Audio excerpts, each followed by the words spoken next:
Hello, dear friends. Yes, it's Brother Sean on this very hot, humid night. And I would like to share with you some personal thoughts from the wonderful book, The Writings, in fact, of St Theresa of Avila, The Interior Castle. It is an amazing book for anyone on the spiritual journey. She speaks from the heart, and it is the heart, when surrendered to the mystical heart of love, actually begins a journey beyond words, a journey of loving oneself to the point of total surrender to the mystical heart. But the archetypal desert in the soul often gets in the way, and I'd like to read to you some of those thoughts. An arid God is associated with the desert, where Jesus wandered for 40 days and the Jews for 40 years. The archetypal struggle of those sent to the desert is simple: not my will, but thine be done. You are left to wander for as long as is necessary until you finally are able to relinquish control over the path of your life. Many have great difficulty with that, even in monastic life. There's always this battle between ego, mind, heart. But the soul who has surrendered that control is a soul that knows freedom and peace. But Teresa says, but what does that mean? Surrender is a mystical, archetypal ritual of transformation. In it and through it, the authority of your life shifts from the ego, your ego rational mind, to your soul mystical vision. Individuals who've undergone complete journeys of transformation are always renamed, given a spirit name. For example, in the monastic life many years ago, as a young nursing monk, when I came to being ordained a monk, the name I was given was Jude, Brother Jude, nicknamed patron saint of hopeless cases. Well, whether I was or I wasn't is irrelevant, but here I know of a lot of beautiful friends who are not Catholic Christian, but who've come from the Catholic Christian family and walked the solitary path that Teresa talks about.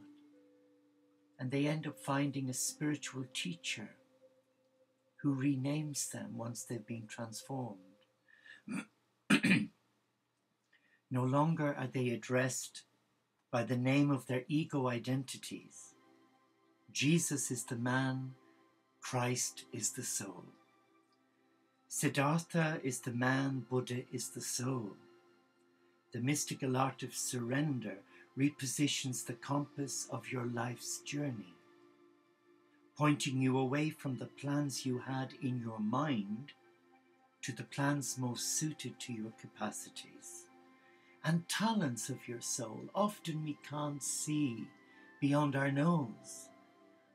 I know in the early days, a few years ago, when Francis asked a group of my students on the 17th of July 2006 to set up the Teo community of St. Francis. A long time ago, it's 6 years ago. And then in 2008 at his tomb in Assisi, to set up a lay monastic community online to unite brothers and sisters around the world who've had their, forgive me, belly full of religion and the shackles of guilt and fear, to being liberated souls, to finding a God of love, not a God of fear that many of us were introduced to as young children. And they have found now the path to life.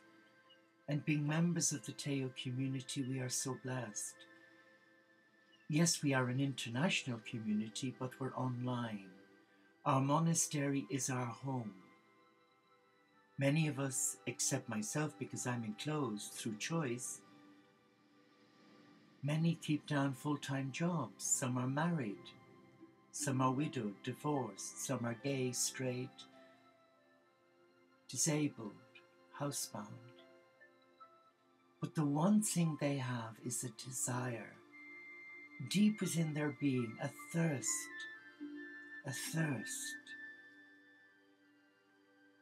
to go into their own desert experience and there unlock the mystery to the treasures of life, the spiritual life. Once they come in and lock their front door, they can then begin to live the life that resonates with their heart. But those who've not surrendered their heart, but allow their mind, their ego identity, take charge of them, then they end up losing everything. Because the mind, the ego identity, is a very powerful instrument, and if left to undisciplined hands, it can cause havoc. I've seen it in the monastery, where monks are so self-centered. I've even witnessed nuns in the community fighting, frustration because they weren't being heard. And many were bogged down, weighed down with oppressiveness. They weren't free, because as soon as the Reverend Mother opened her mouth, you could see them all quivering. That's not monastic life. Well, it's not the monastic life that I'm living as a member of the Teo community, because I'm free. I get up at a time that suits me, and I retire at a time that's best for me. But I think it takes more discipline to live the monastic life from your own home, in a monastery without walls, in a modern world that has many distractions. In fact, I think it's harder and more of a challenge than being in a conventional monastery, don't you think? But this is what Theresa says. Of course your life changes completely wherever you make any significant life choice, mystical or otherwise, but the difference here is that in your archetypal surrender to the divine, you give up what human beings cherish most: control, the illusion of power. In The Imitation of Christ, the great Thomas à Kempis wrote, "The road a man must walk is not always of his own choosing. It belongs to God." And that makes sense, because we are a child of God. Whether we're from the Abrahamic faith, Jew, Muslim or Christian, or whether we're a Buddhist, a Sikh, a Hindu, we are all a child of the light, the supreme. God is known by many names, but that doesn't make that person's belief inconsequential. We are all children of the same loving Father, Mother God. And for me as a Catholic Christian, what Francis was trying to get to me was, he was trying to get me to hear and feel it in my heart. Come out of your comfort zone.